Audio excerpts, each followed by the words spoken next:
oleme järginud maailma kõige tuntuima isiku Jeesuse Kristuse elu, käies koos temaga läbi tänase püha maa, otsides kohti ja maamärke, kus ta sündis, kasvas, jutlustas, tegi imesid ja mis kõige olulisem, toimetas kogu inimkonna lunastuse töö oma surma ja ülestõusmise kaudu just siin pühas Jeruusalemmas.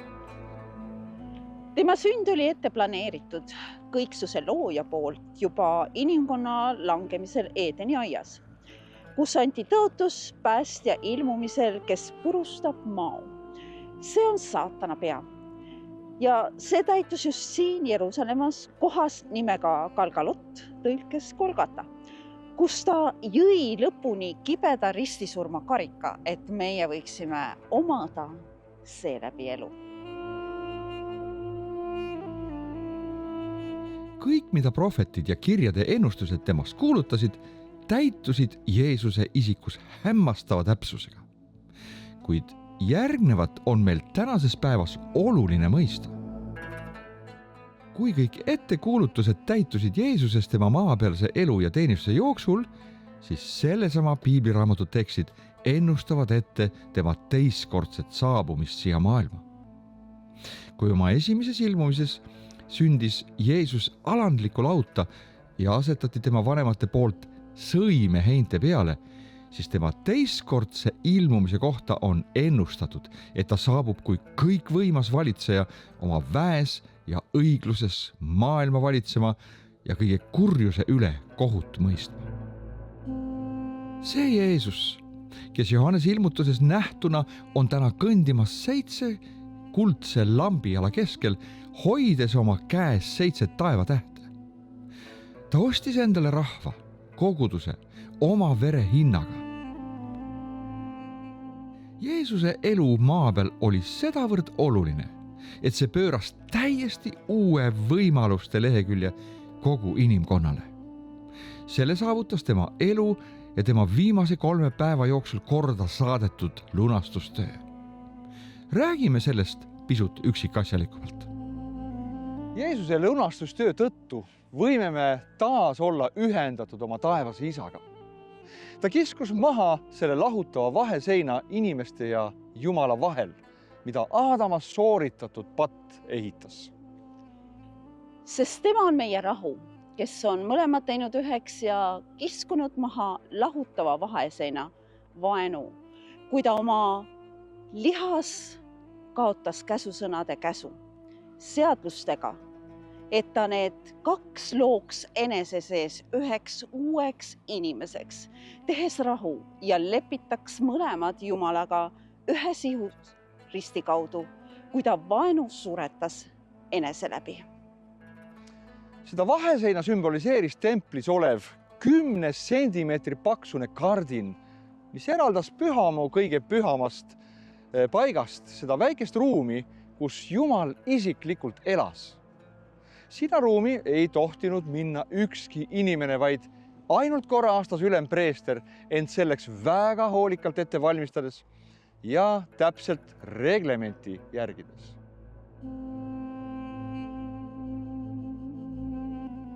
See aga tähendas, et tavaline usklik ei saanud kunagi minna ja kogeda päris Jumala lähedust. Ta ei võinud ise otse suhelda Jumalaga, vaid kõik suhtlus toimus vahendajate kaudu, kelleks olid preestrid. Jeesuse surma hetkel leidis aga aset üks selgesti mõistetav prohvetlik märk. See paks templi eesriie kärises üleloomulikult ülevalt alla lõhki. See oli Jumala sõnum inimkonnale. Ma ei ela enam selles 3x3 mõõtmetega toas. Nüüd ma olen kõikjal ja minu tempel on iga uskuja ihu, kus ma elan. Et meil nüüd on suur ülempreester Jeesus, Jumala poeg, kes taevad on läbinud, siis pidagem kinni tunnistusest, sest meil pole niisugune ülempreester, kellel ei oleks kaastundmust meie nõtrustega, vaid kes kõiges on kiusatud otse kui meie, siiski ilma patuta. Läki siis julgusega armujärje ette, et me saaksime halastust ja leiaksime armu oma abiks õigeks ajaks. Nüüdsest aga saavad kõik minna 24/7 otsemaid Jumala ette, et teda paluda, temaga suhelda, et teda ülistada vaimus ja tões, sest Jeesus on meile selle tee avanud. Hetkel näeme selgesti, et tänane maailm on laskumas üha süvenevasse pimedasse lootusetusesse. Maailmast on kadunud turvalisus, majanduslik olukord on ebakindel. Tulevik aga näib üha enam tumedana. Kust võime leida lootust? Kas on mingi valguse kiir paistmas selle pimeda tunneli lõpus? See Jeesus ennustas oma elu viimastel päevadel ette seda süvenevat pimeduse saabumist, mis leiab aset aegade lõpus, kus on valitsemas depressioon, kus inimesed on ärevuses, paanikas, hirmul tuleviku ees. Ning selleks on ka põhjust, sest oodatava, eduka ja turvalise tuleviku ette langeb aegamisi tume lootusetuse kardin.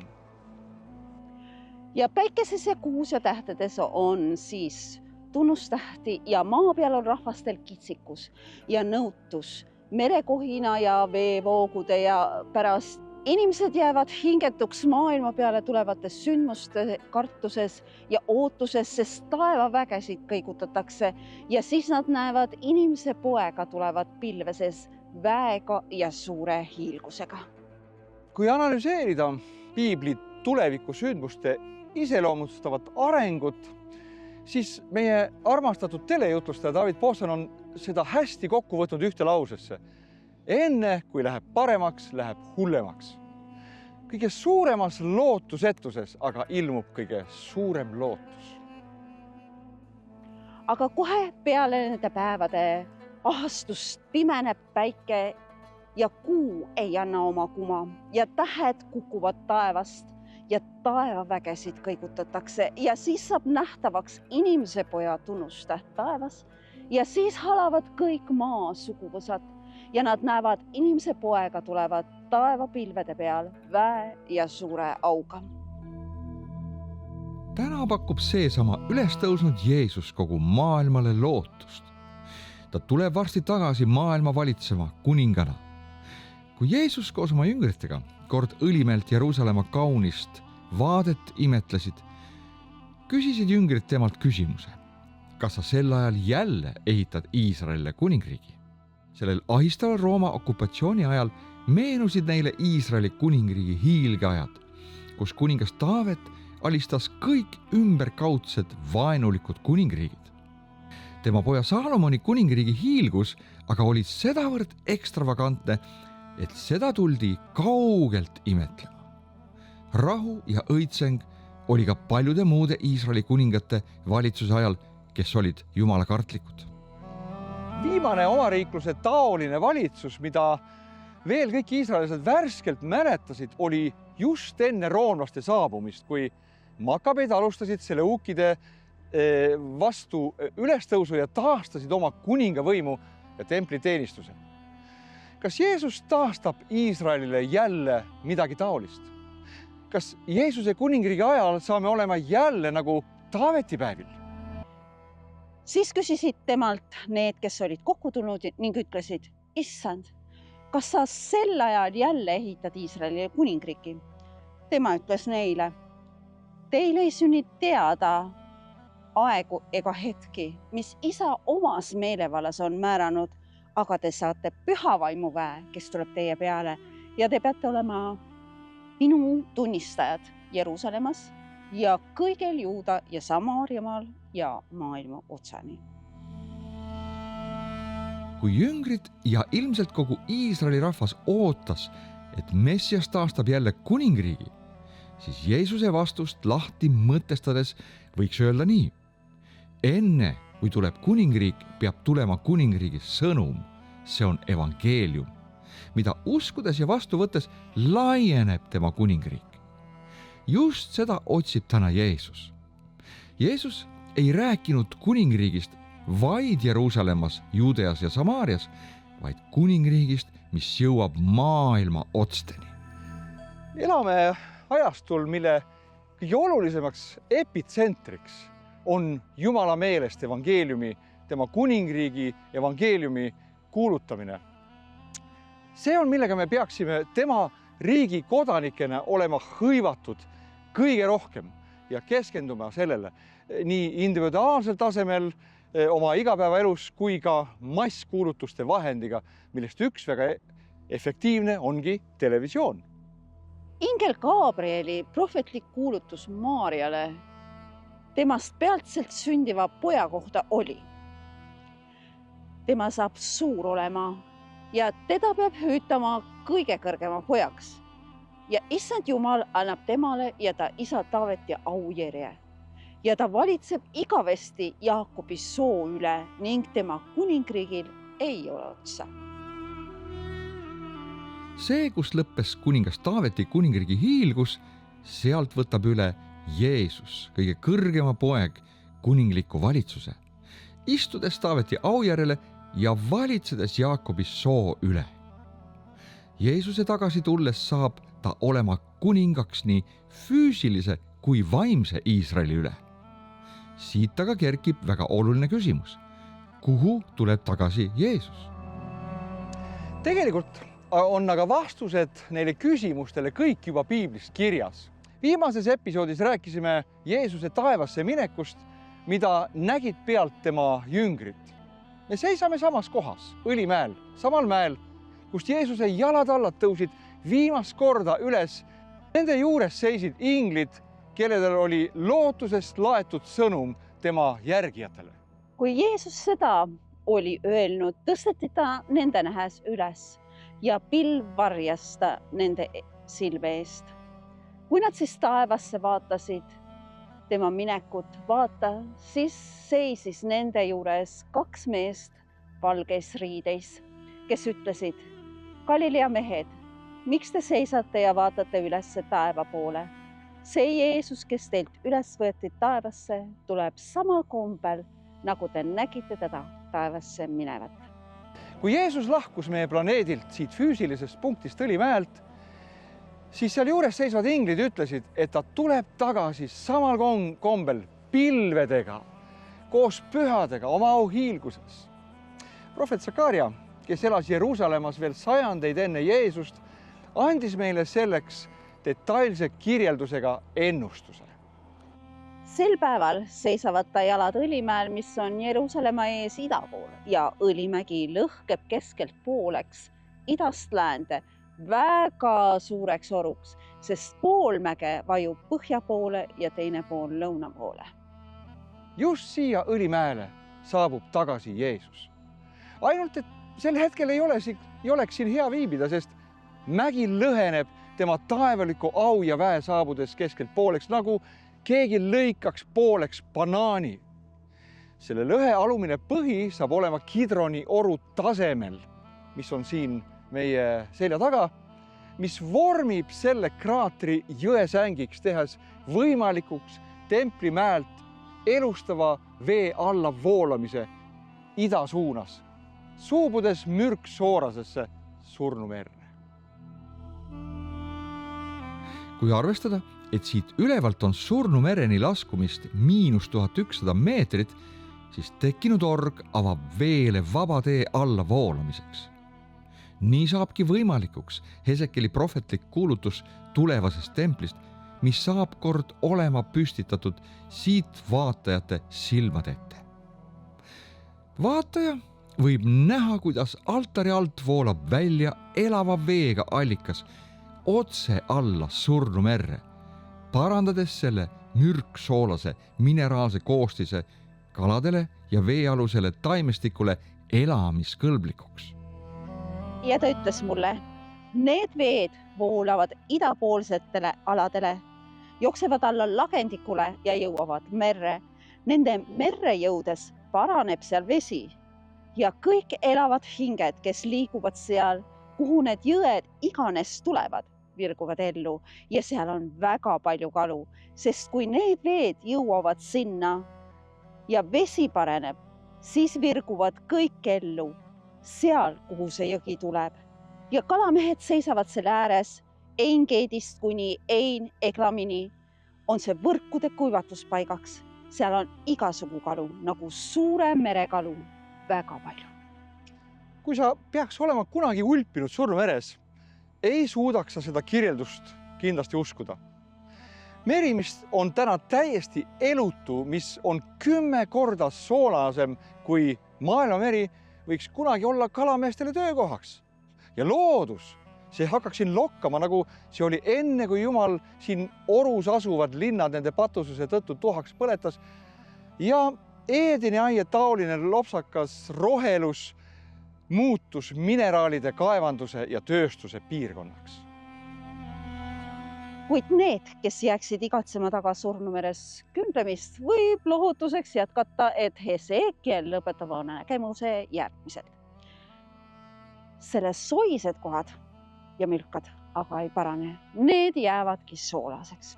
See aga tähendab, et osa sellest unikaalse koostisega merest, milles on praktiliselt kogu Mendelejevi tabel, jääb ikka endiseks ja ulpija soovijad saavad ikka siin oma võimaluse selleks. Kui patt laastab ja toob hävingu, siis Jumala elu muudab selle, mis on kõlbmatu taas õnnistuseks. Kui isegi surnu merel on lootust ärgata taas ellu koos Jumalaga, siis kui palju enam on seda lootust meil, kui me käime koos sellise Jumalaga. Jeesuse tagasi saabumine ei elusta ainult surnumerd, vaid kogu maailma ja seda terveks 1000 aastaks, mil Jeesus saab kuningana valitsema kogu maailma üle. See on inimkonna ajaloo kõige pikem kuninga ja tema kuningriigi valitsus. Kõik impeeriumid, kuningate dünastiad on tõusnud, on langenud, kuid Jeesuse kuningriik, see püsib.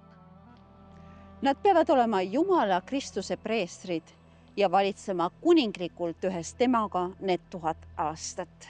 Koos temaga saavad tema kuningriigis valitsema tema omad. See ei ole enam demokraatlik ühiskond, kus sassis moraalse kompassiga inimesed valivad endale korrupeerunud ja moraalituid valitsajaid, kelle valitsuse all nad ise kannatavad. See saab olema nende õiglane valitsus, kes on talle ustavad olnud väheses. Tema ütles talle, see on hea, sa hea sulane, et sa kõige vähemas oled ustav olnud. Siis olgu sul valitsus 10 linna üle. Aga Jeesus ütles neile, tõesti ma ütlen teile, et teie, kes olete mind järginud uuesti sündimises, kui inimese poeg istub oma aujärjele, istute ka ise 12 aujärjele ja mõistate kohut 12 Iisraeli suguharu üle. See saab olema ühiskond, mis on rajatud täiesti uutele alustele, mis on Jumala seadustele. See saab olema rajatud õigusele, õiglusele ja tema hoolimisele kõikidest inimestest. See saab olema ühiskond, mis on Vladimir Iljitš Lenini unistus täiuslikust ühiskonnast, mille loomine viimasel küll ebaõnnestus, sest ta tahtis seda teha ilma Jumalata. Kuid selline ideaalühiskond saab võimalikuks vaid ühel põhjusel, kui see, kes selle kurjuse on toonud siia maailma, selle ebaõigluse ahnuse, see saab olema eemaldatud meie planeedilt. Ja ta võttis kinni lohe vanamao, see on kuradi ehk saatana, ja sidus ta ahelaisse 1000 aastaks. Saatan, kes ise taevas eksis, arvates, et ta võib kukutada Jumala troonilt, sai sealt alla tõugatud, kuid seejärel õnnestus tal tõmmata oma eksitustega Jumalal loodud inimene, kes sai sama patu ja needuse poolt rikutud. Kui patu põhjustaja on kõrvaldatud, siis kaob ka aegamisi kõik see, mille patt on põhjustanud. Milline on siis elu ja ühiskonna korraldus, kui kurjuse läte on eemaldatud? Seda me suudame vaid pisut ette kujutada. Oli mees, kelle nimi oli Jesaja. Tema nägi vaimus sellest ajast pilti ja kirjeldas seda järgmisena. Õigus on tal vöönaniudel ja ustavus põllena puusadel. Siis elab hunt tallega üheskoos ja panter magab kitsekese kõrval. Vasikas, noor lõukoer ja nuumveis on üheskoos ning pisuke poiss ajab neid. Lehm ja karu käivad karjamaal, nende pojad magavad üheskoos. Lõukoer sööb õlgi nagu veis. Imik mängib rästiku uru juures ja võõrutatus sirutab käe mürkmao poja järele. Ei tehta paha ega kahju kogu muu pühal mäel, sest maa on täis Jehova tundmist, otse kui veed katavad merepõhja. Sel päeval sünnib, et Iisai juur, kes seisab rahvaile lipuks, otsivad paganad ja tema asupaik saab auliseks. Seda teksti lugedes tekib meil lootus, et meie maailma paremad ajad ei ole üldsegi veel möödas, vaid on alles ees. Täna surevad sõdades igapäevaselt tuhanded inimesed. Inimkannatused on enamus maailma osades normaalsus. Armsad vaatajad, ühiskond ilma selle tumeda pooleta on võimalik vaid siis, kui valitseb õiglane kuningas Jeesus. Vaid Jeesus on selle maailma kodanikele parema elu lootus. See on võimalik, kui inimesi valitsevad Jumala seadused ja inimesed elavad nende järele. Ja tema mõistab kohut paganate vahel ning juhatab paljusid rahvaid. Siis nad taovad oma mõõgad sahkadeks ja piigid sirpideks. Rahvas ei tõsta mõõka rahva vastu ja need ei õpi enam sõdima. Kujutage ette, mis juhtuks maailma majandusega ja inimeste heaoluga vaid siis, kui meie kaitsekulutuste protsent SKP-st ei tõuseks, vaid langeks nulli. Kõik see 3–6%, mida riigid täna kulutavad sõjamasinale, see kõik oleks investeeritud maailma majandust. Kujutage ette, milline oleks meie elu vaid siis, kui neid ressursse rakendatakse 100% meie heaoluks. Kujutage nüüd ette, et ei ole tarvis enam politseiüksust, vanglasüsteemi, kohtuid, turvasüsteeme, lukke, alarme, valvekaameraid, turvamehi, sest puuduvad kurjategijad ja seaduse rikkujad. Võid vabalt jätta poodi minnes oma rahakoti autosse nähtavale kohale, isegi ilma uksi lukustamata. Kui palju jääks üle ressursse, mida saaks suunata inimeste heaolusse. Kui sellele lisanduks veel inimese meelemuutus ahnusest heldusele, kus kõiki leiutisi, mis meie elu õnnistaks, ei kasutataks ära vaid mõnede üksikute inimeste poolt, toppides kõik kasumi sellest isekalt vaid oma taskutesse. Kas sa tead, et 90% maailma rikkusest omistab vaid mõni protsent maailma rikkatest inimestest? Jeesuse valitsuse all ei lähe see neil läbi, sest nagu lugesime, ei tehta kurja minu pühal mäel. Keegi ei saa rikastuda teiste arvelt ja see kõik oleks reguleeritud vaid mitte seadustega, aga see lähtuks hoopis uuendatud inimese mõttemaailmast. Kui nüüd veel lisada siia mõte, et selle 1000 aasta perioodil kaob kõik haigus, vigadus, invaliidsus, siis sellega kaoks kogu tervishoiusüsteemi vajadus. Poleks vaja arste ega hambaarste, igasuguseid eriarste, kaoks igasugune farmaatsiatööstus, apteegid, sest keegi ei söö enam biotäie tablette hommikusöögi alla.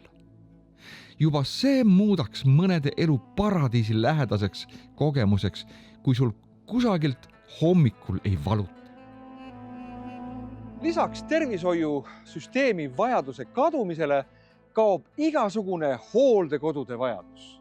Vanadekodud, rehabilitatsioonikeskused, kõik kaovad. Inimestel puudub igasugune sõltuvus, sest kellelgi ei ole identiteedikriisi või enese otsimise teekonda, mis sageli viivad inimesed sõltuvutesse. Seal ei ole enam imikut, kes elab ainult mõne päeva, ega rauka, kellel ei täituda päevade määr, vaid kõige noorem sureb 100-aastaselt ja alles 100-aastast patust tabab needus. Alles selles elades mõistame, kus me oleksime täna, kui Aadam ei oleks seda vilja sealt puuotsast puutunud. Meil oleks 6000 aastat sellist elu, kus me elaksime ligi 1000-aastaseks, nagu inimesed olid alguses. Võib-olla poleks, aga me kunagi surnud, sest patu palk on surm. Kuid lõpetades seda sarja selliste kaunite lootusandvate mõtetega, soovime teile, armsad vaatajad, edastada selle viimase väljakutse. Milline on täna teie vaimne kodakondsus? Vaimses maailmas eksisteerib vaid 2 kuningriigi. On pimeduse kuningriik, mille vürst on saatan, inimeste eksitaja, petja, kes küll oskab osavalt meile reklaamida oma kuningriigi, kuid tegelikkuses on see kõik vaid pettus. Kuid Jeesuse kuningriik ei vaja reklaami. See on ehtne armastuse, valguse ja tõe kuningriik.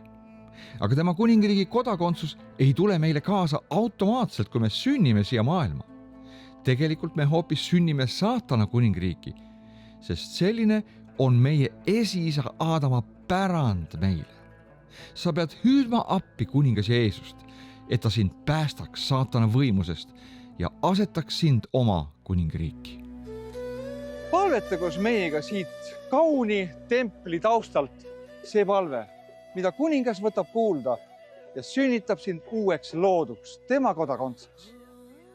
Kuningas Jeesus, ma usun sinusse. Palun tõmba mind välja saatana pimeduse riigist. Anna mulle oma kuningriigi õigus. Ma tunnistan, et olen patune, kuid ma hülgan patu. Ma hülgan saatana ja tema valed. Päästa mind. Usun, et kuuled mu palvet ja võtad mind enda kodakondseks. Aamen.